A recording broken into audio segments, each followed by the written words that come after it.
बिहार विधान परिषद में विपक्ष पर भड़के सीएम नीतीश शिक्षा विभाग के सवाल पर गुस्सा हुए। बोले आरजेडी सरकार ने शिक्षा के लिए क्या किया।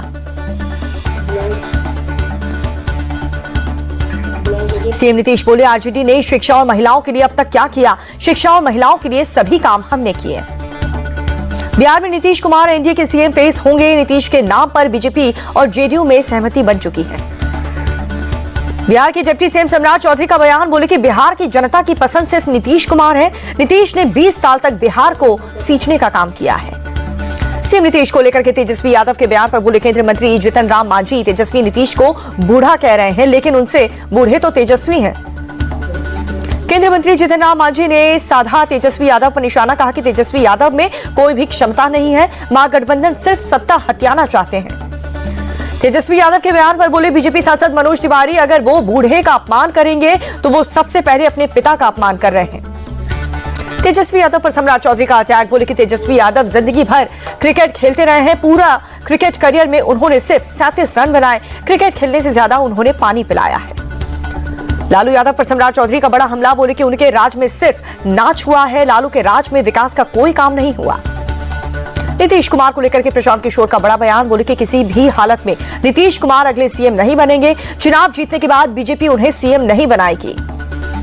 मंत्री मोहम्मद जमा खान ने की है सीएम नीतीश की तारीफ। कहा कि मुख्यमंत्री ने सभी कार्यों को धरातल पर उतारा। सभी पार्टी और जाति के लोग सीएम से खुश हैं।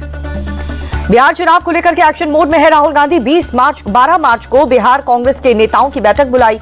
सभी विधायकों को दिल्ली तरफ किया। बिहार के सुपौल में संघ प्रमुख मोहन भागवत का बड़ा बयान। बोले कि बिहार में मेरे पुराना नाता है। यहां पर आना छठ पर्व जैसा है। मोहन भागवत बोले कि बिहार में दम रखने वाले लोग हैं और एक आदमी ने पहाड़ काट करके रास्ता बना दिया था। 2 दिन के गुजरात दौरे पर कांग्रेस नेता राहुल गांधी अहमदाबाद में पार्टी नेताओं के साथ बैठक की। कई मुद्दों को लेकर के चर्चा की। हरियाणा सीएम नायब सिंह सैनी ने पंजाब के सीएम को दी है नसीहत। बोले कि किसानों को मजबूत करें, उन पर लाठी न चलवाएं। मान सरकार बात कम करें, किसानों के बारे में सोचें। सीएम सैनी बोले पंजाब के मुख्यमंत्री ही किसानों को उकसाते थे। किसानों के बीच जाए भगवंत मान। ओडिशा विधानसभा में कांग्रेस विधायक का जबरदस्त प्रदर्शन देखने को मिला है। महिलाओं के खिलाफ बढ़ते अपराध को लेकर के विरोध जताया गया। कर्नाटक सीएम सिद्धारमैया ने विधानसभा में वित्त वर्ष 2025-26 के लिए बजट पेश किया। सरकार की 5 गारंटियों को जारी रखने के लिए 51,034 करोड़ रुपए आवंटन।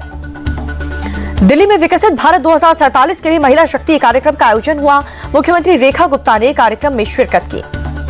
महिला दिवस से पहले सीएम रेखा गुप्ता को आतिशी की चिट्ठी। लिखा कि प्रधानमंत्री ने कहा था 8 मार्च को पैसे आएंगे। महिला दिवस में बस 1 दिन बाकी है। उम्मीद है कल 2500 रुपए क्रेडिट होंगे। दिल्ली में अमृत जैव विविधता पार्क का शुभारंभ हुआ। उपराज्यपाल विनय कुमार सक्सेना ने उद्घाटन किया। राधा रानी की नगरी बरसाना पहुंचे सीएम योगी आदित्यनाथ। रंग उत्सव कार्यक्रम का शुभारंभ किया। योगी ने श्रद्धालुओं पर फूल भी बरसाए। सीएम योगी आदित्यनाथ बोले होली के समय यहां पर आना सौभाग्य की बात है। ब्रज की भूमि श्रद्धा की भूमि। संभल समेत यूपी के कई शहरों में होली के दिन जुमे की नमाज का वक्त बदल दिया गया। 14 मार्च को 2 बजे के बाद पढ़ी जाएगी नमाज। रंग डालने की वजह से होने वाले तनाव को देखते हुए फैसला लिया गया। संभल के सीओ अनु चौधरी की 2 टूक जिनको रंग से एतराज है वो होली के दिन घर से बाहर न निकले। जुमे की नमाज साल में 52 बार होती है, लेकिन होली सिर्फ 1 बार आती है। संभल के सीओ अनु चौधरी पर समाजवादी पार्टी का अटैक। यहाँ पर अमीक जावाई का ट्वीट। इससे बड़ी चापलूसी कोई नहीं कर सकता। बीजेपी को खुश करने के लिए ये बयान दिया गया। संभल के सीओ अनु चौधरी के बयान पर बरेली के मौलाना बोले कि होली के दिन मुसलमान 3 से 4 घंटे से न निकले। उस दिन नमाज का समय 2:30 बजे कर लें। हिंदू भाई मुसलमान पर रंग न डालें। संभल में मुस्लिम समुदाय पर जमीन पर अवैध कब्जा पर मस्जिद और मकान बनाए जाने का मामला सामने आया। प्रशासनिक अधिकारी मामले की कर रहे हैं जांच। आरोप सही पाए जाने पर एक्शन लिया जाएगा। All India Muslim personal law board ने वक्फ बिल को लेकर के केंद्र पर निशाना साधा। उपाध्यक्ष अब्दुल्ला खान आजमी ने कहा है कि मस्जिद और मदरसों पर बुलडोजर चलाने की नीयत से संसद में लाया जा रहा है बिल। और साथ ही आजमी का आरोप मुसलमानों को निशाना बना रही है केंद्र सरकार। 13 मार्च को जंतर मंतर पर किया जाएगा प्रदर्शन। दिल्ली में 2 बीजेपी सांसदों ने एड्रेस में तुगलक लेन का नाम बदला है। तुगलक लेन का नाम बदल करके स्वामी विवेकानंद मार्ग लिखा। सांसद दिनेश शर्मा ने अपने आवास की नेम प्लेट ही बदल दी। तुगलक लेन वाली नेम प्लेट पर बोले बीजेपी सांसद दिनेश शर्मा। कहा कि विदेशी आक्रांताओं के नाम पर सड़कें ठीक बात नहीं है। मैंने जगह का नाम नहीं बदला है, सिर्फ नेम प्लेट पर स्वामी विवेकानंद मार्ग लिखवाया। अपने सरकारी आवास की नेम प्लेट बदलने के बाद बोले सांसद कृष्ण पाल गुर्जर। कहा कि स्वामी विवेकानंद देश के युवाओं के आदर्श हैं। हमें स्वामी विवेकानंद और उनके आदर्शों में आस्था है, इसीलिए नेम प्लेट बदल दी। बीजेपी विधायक रामेश्वर शर्मा ने बिना नाम लिए साधा अबू आजमी पर निशाना। कहा कि जो औरंगजेब की तारीफ करेगा उसे कब्रिस्तान पहुंचा देंगे। औरंगजेब, अकबर, बाबर सबको बताया लुटेरा।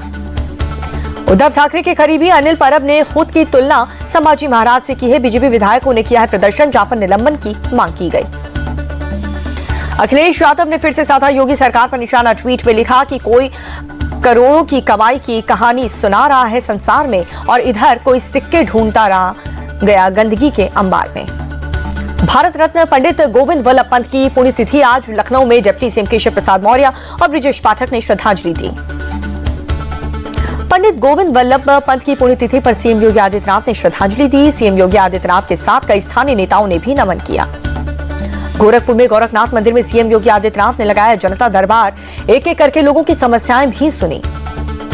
मुंबई हमले के दोषी तैमूर राणा को अमेरिकी सुप्रीम कोर्ट से फिर से लगा बड़ा झटका। भारत प्रत्यर्पण के फैसले पर रोक लगाने की मांग वाली याचिका खारिज कर दी गई। सीआईएसएफ का 56वां स्थापना दिवस है आज। तमिलनाडु के रानीपेट में गृहमंत्री अमित शाह कार्यक्रम में शामिल हुए।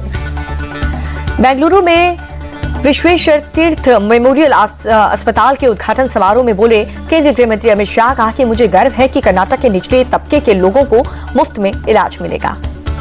9 देशों की महिला राजदूतों का प्रतिनिधि मंडल पहुंचा गुजरात, जहां पर खावड़ा और मुंद्रा में अडानी समूह की परियोजनाओं का दौरा किया। इंटरनेशनल वुमेन्स डे सेलिब्रेट करेगी 9 देशों की महिला प्रतिनिधि। अडानी फाउंडेशन के सांस्कृतिक कार्यक्रम में शामिल हुई। आज मनाया जा रहा है जन औषधि दिवस। पुरी के बालागंडी में जन औषधि केंद्र का संबित पात्रा ने दौरा किया, लोगों से बातचीत भी की। जन औषधि दिवस पर केंद्रीय स्वास्थ्य मंत्री जेपी नड्डा बोले कि जन औषधि योजनाओं से जनता को अच्छी और सस्ती दवाएं मिल रही हैं। देश भर में 15,000 से ज्यादा औषधि केंद्र हैं। जेपी नड्डा बोले जन औषधि केंद्र से लाखों परिवार का आर्थिक बोझ कम हुआ है। 2027 तक 25,000 जन औषधि केंद्र खोलने का लक्ष्य हासिल करेंगे। बिहार के गोपालगंज में बाबा बागेश्वर की हनुमत कथा। कहा कि मेरे आने से कई लोगों को लगती है मिर्ची, कहते हैं घेरेंगे और मारेंगे। बाबा बागेश्वर ने कहा कि ये देश बाबर का नहीं भगवान का है, हिंदुओं को बांटने और घटने नहीं देंगे। दिल्ली में आईएफएस जितेंद्र रावत ने आत्महत्या की। चाणक्यपुर इलाके में बिल्डिंग से कूद करके जान दे दी। आईएफएस जितेंद्र ने सुबह 6 बजे बिल्डिंग से कूद करके आत्महत्या की। काफी दिनों से डिप्रेशन में चल रहे थे। दिल्ली में बांग्लादेशियों और रोहिंग्याओं की तलाश जारी है। आधार कार्ड और वोटर आई कार्ड के चेक कर रही पुलिस की टीम झुग्गियों में जाकर के बैंक अकाउंट भी खंगाल रहे हैं। दिल्ली में अवैध प्रवासियों को लेकर के चलाए जा रहे अभियान पर डीसीपी देवेश महला का बयान सामने आया। कहा कि केंद्रीय गृह मंत्री और उपराज्यपाल के आदेश का किया जा रहा है पालन। कुछ लोगों के दस्तावेजों का हो रहा है सत्यापन। अवैध प्रवासी पाए जाने पर कार्रवाई की जाएगी। मुरादाबाद में नाबालिग दलित युवती का अपहरण और गैंगरेप के मामले में पुलिस का एक्शन देखने को मिला है। 2 और आरोपियों को किया गया अरेस्ट। 4 से अब तक कुल 3 आरोपी पुलिस की गिरफ्त में हैं। जयपुर की बात करें तो यहां पर नाहरगढ़ स्थित होटल में पुलिस का छापा। 44 जुआरियों को पकड़ा। 49 लाख कैश बरामद। पुलिस ने आरोपियों की सड़क पर परेड भी निकाली। हैदराबाद में फर्जी कॉल सेंटर का भंडाफोड़ हुआ है। तेलंगाना साइबर सुरक्षा ब्यूरो ने 63 लोगों को गिरफ्तार किया। एनआरआई और अमेरिका नागरिकों को बनाते थे शिकार। कॉल सेंटर के हर कर्मचारी को एक दिन में 30 कॉल का देते थे टारगेट। जनवरी 2025 से चलाया जा रहा था कॉल सेंटर। रात 8 बजे से सुबह 4 बजे तक यहां पर काम होता था। गुजरात के कच्छ में कामधेनु गौ सेवा ट्रस्ट में लगी आग। आसपास के इलाकों में धुआं भर गया। आग से काफी नुकसान की आशंका है। दमकल की गाड़ियों ने काफी मशक्कत के बाद आग पर काबू पाया। दिल्ली के दरियागंज इलाके में एक बिल्डिंग के बेसमेंट में भीषण आग लग गई। दमकल की टीम ने आग पर काबू पाया। वक्त रहते लोग बेसमेंट में निकल के बाहर आए। आग लगने की वजह अभी तक साफ नहीं हो पाई। उदयपुर में आग का तांडव देखने को मिला है। सज्जनगढ़ वन्य अभयारण्य और बायोलॉजिकल पार्क में लगी भीषण आग। दमकल और वन विभाग की टीम ने आग पर काबू पाया। हादसे में कोई भी जनहानि नहीं हुई। कटक के गोविंदपुरी इलाके में हाथी ने मचाया उत्पात। फसलों को पहुंचाया नुकसान। घरों में भी तोड़फोड़। लोगों में दहशत का माहौल। वन विभाग की टीम ने हाथी को जंगल की ओर खदेड़ दिया। उत्तराखंड के राज्यपाल ने वसंतोत्सव 2025 का उद्घाटन किया है। कहा कि हमारा उद्देश्य विकसित राज्य और विकसित राष्ट्र बनाने का है। 3 दिनों तक चलेगा ये महोत्सव। फिल्म अभिनेत्री माधुरी दीक्षित पहुंची राजस्थान। जयपुर में होने वाले आईफा अवार्ड कार्यक्रम में लेंगी हिस्सा। हिमाचल प्रदेश के चंबा में भूस्खलन हुआ। सड़कों पर मलबा गिरने से यातायात बुरी तरह से प्रभावित। वीडियो आया सामने। मलबा हटाने में जुटा है प्रशासन। जम्मू कश्मीर के जोटा में बर्फबारी हुई। पहाड़ों पर बिछी बर्फ की सफेद चादर। सुबह सूरज की किरण पड़ने से नजारा और भी खूबसूरत हुआ। फरवरी में भी विदेशी निवेशकों की बकवाली जारी रही, जहां पर वित्तीय क्षेत्र में शेयरों के 69.91 अरब रुपए की बिकवाली हुई है।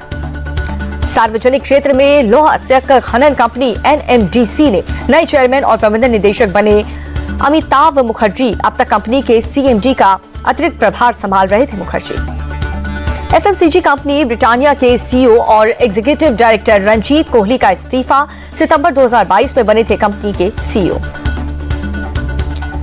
नायरा एनर्जी 1894 करोड़ रुपए का शेयर करेगी बायबैक, जहां पर प्रति शेयर की कीमत 731 रुपए तय हुई है। एप्पल ऐप स्टोर में AI generated review summary feature, जहां पर फीचर से फीडबैक ऐप स्टोर और ब्राउजिंग आसान होगी। म्यूचुअल फंड में आधा निवेश सिर्फ 5 प्रमुख शहरों से, जहां पर माया नगरी मुंबई सबसे अव्वल पर और अबेकस की रिपोर्ट में दावा किया गया है। म्यूचुअल फंड निवेश का 50% हिस्सा मुंबई, दिल्ली, बेंगलुरु, पुणे और कोलकाता है। अकेले मुंबई की हिस्सेदारी 27.29%। Construction company Larsen and Toubro ने महिला कर्मचारी को पीरियड लीव देने की घोषणा की है। महीने में 1 दिन मिलेगी पीरियड लीव। 5400 से ज्यादा महिला कर्मचारियों को मिलेगा फायदा। वुमेन्स प्रीमियर लीग में मुंबई इंडियंस की चौथी जीत। यूपी वॉरियर्स को 6 विकेट से हराया। पॉइंट टेबल में दूसरे नंबर पर पहुंची मुंबई। यूपी वॉरियर्स ने पहले खेलते हुए 151 रन को दिया था लक्ष्य, जहां पर मुंबई इंडियंस की टीम ने 19वें ओवर में 4 विकेट खो करके मैच जीत लिया। मुंबई की तरफ से हेली मैथ्यूज ने 68 रनों की पारी खेली है। नैट सीवर ब्रंट ने 37 रन बनाए। यूपी वॉरियर्स की तरफ से जॉर्जिया ने 55 रनों की पारी खेली। ग्रेस हैरिस ने 28 और कैप्टन दीप्ति शर्मा ने 27 रन बनाए। मुंबई की तरफ से अमेलिया कर ने 5 खिलाड़ियों को भेजा है पवेलियन, जहां पर मैथ्यूज को 2 और नेट सीवर ब्रंट और पारुनिका सिसोदिया को 1-1 विकेट मिला। मुंबई इंडियंस की हेली मैथ्यूज को मिला है प्लेयर ऑफ द मैच का अवार्ड। हेली ने 68 रनों की पारी खेली।